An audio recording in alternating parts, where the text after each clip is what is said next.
Okay, we are to Module 12, which is all about kids.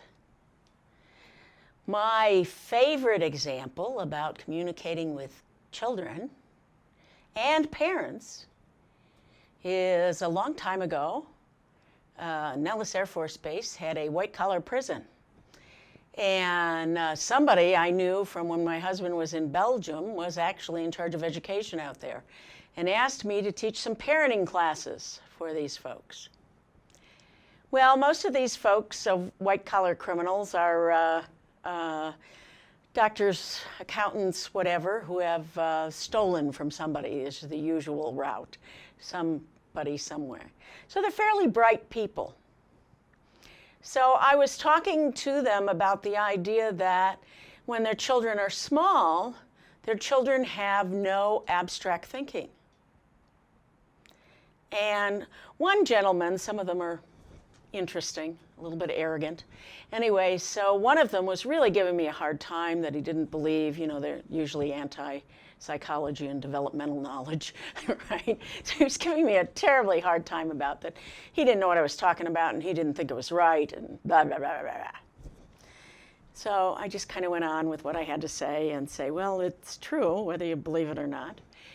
Anyway, so the following week I came back for class and he looked at me and he said, I get it.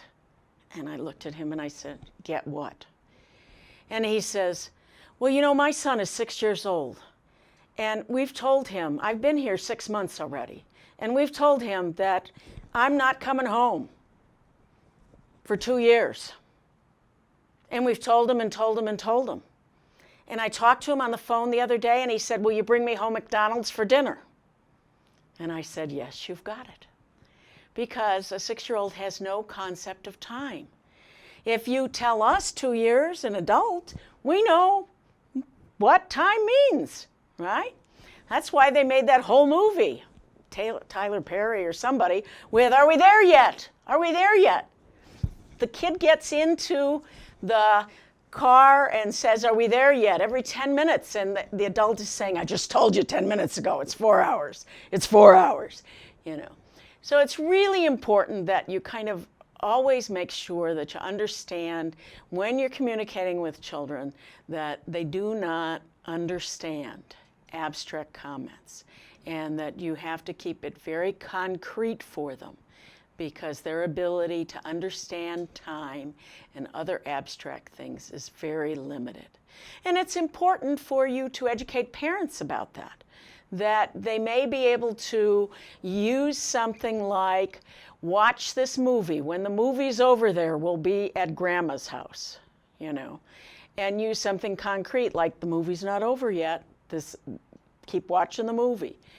So we have to use concrete kinds of things to help them to manage with abstract ideas.